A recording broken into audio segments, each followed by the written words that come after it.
Oh, Spectro, do you have to go? I have nowhere to go except Earth, my homeworld. With the intergalactic civil war ending abruptly, I must seek refuge to the place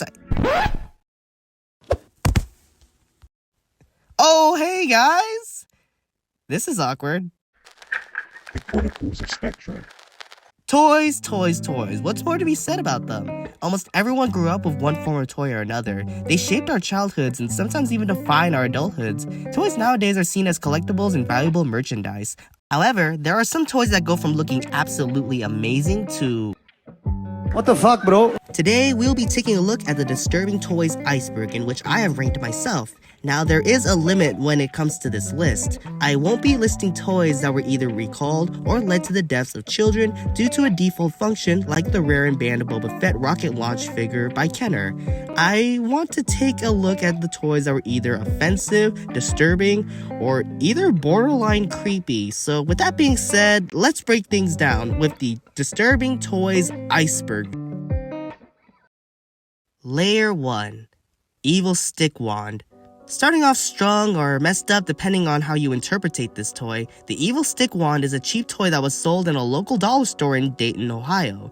These toys were shipped from an unknown Chinese production company. It appears innocent at first. It's a pink plastic wand that is packaged with a picture of what is obviously Sakura from the anime Cardcaptor Sakura. However, its gimmick and overall reveal is far more sinister. Instead of playing cheerful and whimsical music as the package suggests, it instead plays a maniacal laugh, which causes the wand to flash. However, when the toy flashes, a woman with a scary face appears to be cutting her wrist can be seen visible behind the silver foil. This made national headlines, with many people on the internet purchasing the wand for themselves to review, but apparently the owner of the dollar store had more questions than answers since they simply obtained the inventory for the wands but had no clue who gave it to them in the first place. The photo itself is actually taken from a photographer named Butcher Ludwig, a horror photographer who wanted to depict a vampire. Shapeshifter's Punisher. Frank Castle, aka the Punisher, is one of Marvel's most iconic anti-heroes. Punisher has defined a new look for anti-heroes since then, with gun-toting characters popping left and right with popularity ensuing. The character, like most comic book characters, is no stranger to toys and action figures, one of which comes in the form of the most offensive and hilarious toys to be based off of the character. The Marvel Shapeshifters line was produced by Toy Biz. These toys had a unique gimmick in that they were not only action figures, but they could summon and transform themselves into animals and weaponry. Sort of like Transformers, and if we're gonna go into a bit deeper rabbit hole, the long forgotten Animorphs toy line. Who remembers those books? Anyways, the Punisher received a shapeshifter figure which he can turn himself into a pistol. However, in order to activate this transformation, the barrel of the gun is summoned when you open up his abdomen, which then gets released like this. Afterwards, you continue to shape the character to turn him into said pistol, which only looks even worse as it appears that Frank Castle has summoned a giant cannon from his ass. I know I mentioned how I wanted to delve deep into disturbing toys, but I'm counting this one for one reason. It's a toy where the gun barrel comes out of his cock region. Who thought that was a good idea? Elmo Knows Your Name doll. Everyone knows Elmo, the most beloved and iconic characters from the hit children's show Sesame Street. Who doesn't love Elmo, aside from Rocco, that is, that mineral-based fuck? Many toys were based off of the furry red monsters, such as the Tickle Me Elmo, Rock and Roll Elmo, and the Elmo that threatened to kill a little boy named James. Yeah, that was a toy apparently. Back in 2008, a mother by the name of Melissa Bowman had purchased an Elmo doll for her son James, who was a fan of the character. Melissa began to grow suspicion over the doll's choice of words, as James was almost repeating it as well. Take a listen. I noticed exactly what it was saying, and my son was repeating exactly what it was saying. Tell James. What was that? Tell James. This Elmo doll connects to a computer to learn certain phrases and the child's name. But yesterday's battery switch appears to have taught Elmo how to make death threats. What's even worse is that the doll was an Elmo Knows Your Name doll. It all started when Melissa had changed the batteries for the toy, which then started to begin repeating the phrase, "Kill James." Fisher-Price, the developer of this toy, responded to this story by eagerly replacing the doll with a new one and are looking to see why it is the way it is.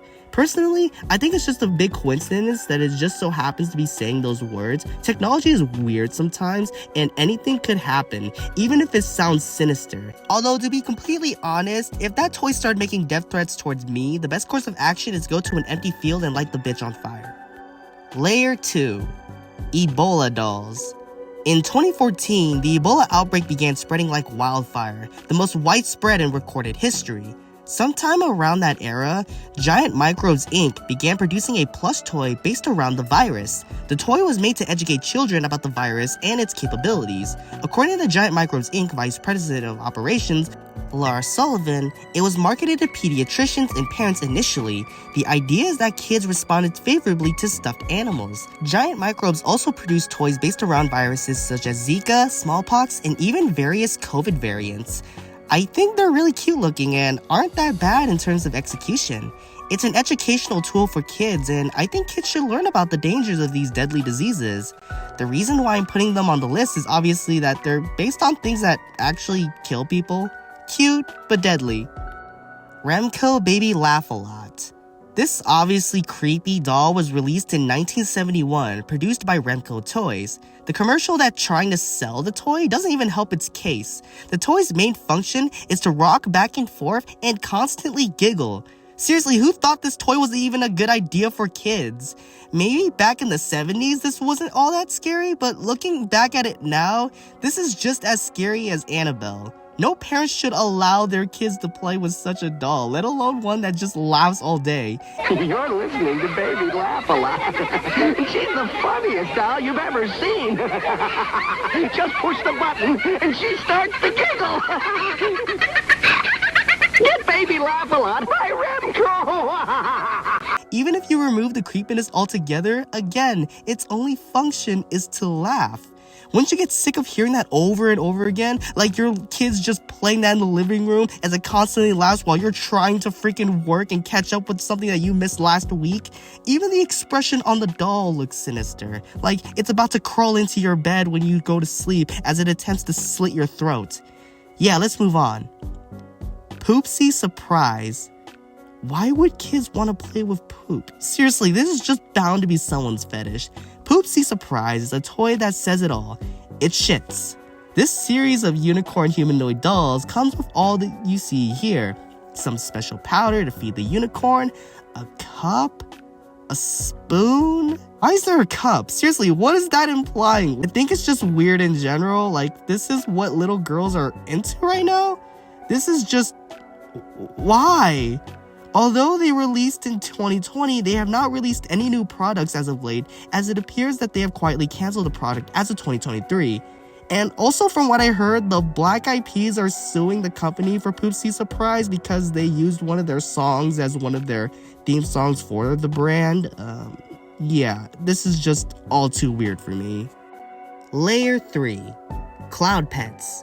Cloud Pets are a series of plush animals that are equal to messaging devices that can receive and send messages from anywhere around the world using an app made for the toy. This just sounds like a recipe for disaster, and to no one's surprise, this product immediately backfired. Just like most devices, they could easily be hacked, and critics were concerned about the potential tinkering with the accounts, which the Cloud Pets company undermined and were confident that no such tinkering could possibly happen. But they were wrong. Not only were they easily hackable, but over 800,000 users whose email names and passwords were all breached. Tons of stores like Target and Walmart, just to name a few, discontinued selling this product, knowing damn well that they were easy tools for potential hackers and even predators. Whoever thought these toys were even a good idea didn't think too clearly. You might as well purchase a regular plush toy instead. The audacity and confidence that they had in regards to security measures was pretty poor and goes to show that not every company is smart with their products. Meanies. Meanies are a series of animal plush toys that are quite interesting. A parody of Beanie Babies, these cuddly yet disturbing looking toys depict these animals with diverse and questionable features, like this over-easy baby chicken, literal roadkill, a two-headed Dalmatian, and a monkey with half his head cut off. What? Am I allowed to say this word? G-Word is a character created by Florence Kate Upton, and is essentially Raggedy Andy in blackface. I swear this is gonna get me in trouble. Yeah, this doll is pretty offensive, and please don't go in the comments saying that this is okay to have a doll like that back in the time. I clearly have no clue why people try to defend outdated and problematic things, especially the ones who aren't even the ones whose people were even affected by such. But anyways, this doll was featured in tons of books and other merchandise. These dolls are even displayed at the official Jim Crow Museum of Racist Memorabilia. I can't believe such exists, but you know what? History needs to be preserved but not defended. I can acknowledge that. This is just an awkward piece of history that I'm just glad that we've moved on from. Layer 4. Clive Barker's Tortured Souls. Okay, technically they're statuettes, but that hasn't stopped them from flooding the toy aisles. Clive Barker is the renowned author of Hellraiser, and in 2001, Barker teamed up with McFarlane Toys to produce a series of 6 action figures depicting such creatures like Agonistes, Leucocytic Mongoloid, the Scythe Master, Talisac, and Venel Anatomica. I gotta say, these designs, while disturbing to look at, are somewhat amazing and beautifully grotesque. Each figure comes with a 32-page novelette that breaks down each character's lore, and I think that's pretty cool. Given that this is Clive Barker, it would make sense to include such stories. At the time of this video's recording, a movie adaptation of these characters is in pre-production titled Torture Souls Anima Damnantia. Konzentrationslager. Okay, technically this isn't an official LEGO product, but what makes this worthy on this list is that apparently back in 1996, LEGO themselves helped out and sponsored this product that was being made by artist Bignui Libera, who called the creation Konzentrationslager. Yes, this is a LEGO concentration camp. The set includes barbed wire fences, 2 watchtowers, 2 houses, guards, and skeletons just to add the icing on the cake. When the set was revealed, it received, of course, a ton of backlash. The set itself wasn't even made to distribute like most LEGO sets. It was made to be displayed at the Jewish Museum in New York. LEGO were, of course, angered by the artists, who revealed that they had no clue, let alone had no information regarding what the end result was going to look like, let alone the intentions of what the LEGO bricks that they were sending to the artists were being used for. Even the art box for this set includes images of the skeleton prisoners being hanged and buried on top of each other. So yeah, this was not a subtle set. Do I think this set is offensive? If the creator had intentionally wanted to create a piece to showcase the horrors of Nazi imagery and genocide, then they did a good job. Even if some people find it distasteful, which I won't argue against. If this is what was made to mock the Jewish people and support Nazis, then yikes, of course people should be mad about this. But in the end, this isn't a toy, but an art project to showcase one of the darkest moments in human history. If there's one person who would purchase this set, it would be this guy. The Caylee Sunshine doll. So, ever wanted to play a doll that was based off of a murder victim? Caylee Anthony was the daughter of Casey Anthony. Yes, that Casey Anthony. Caylee's skeletal remains were found half a mile away from her grandmother's house. She was only 2 years old.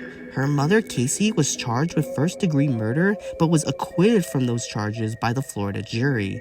Of course, this caused tons of controversy, as even though there was so much evidence against Casey, she was able to walk free, while only being found guilty of providing false evidence. So why was this doll made based off of Caylee Anthony? Showbiz Promotions is the company behind this doll, and they produced this doll to pay tribute to the victim. Why? It's like making a series of dolls based off of victims of school shootings. It's just fucked up. The doll was priced at $29.99, and to the complete shock of the company, they received backlash and halted the sales and distribution of the dolls. The main function that these dolls had was that these dolls played the song "You Are My Sunshine." Jesus, that's just tasteless.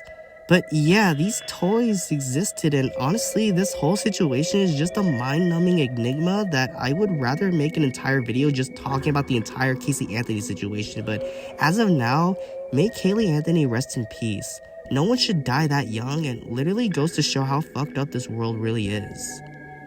Even though we ended off on a down note, if you made it this far in this video, I really appreciate every one of you, and I hope that I both entertained, educated, and made awareness of certain disturbing and controversial topics discussed in this video. You can find all the sources I used for this video in the PDF below. And if you enjoyed this video, like and subscribe and hit that notification bell, and check out my social media links in the description below. I just started doing YouTube shorts as well as created a TikTok account where I re-upload those videos as well as other videos that I don't upload on my YouTube channel. So please check that out in the link in the description down below. Anyways, it's been good, Heliotic crew. I'm Spectro Heliotic, signing out.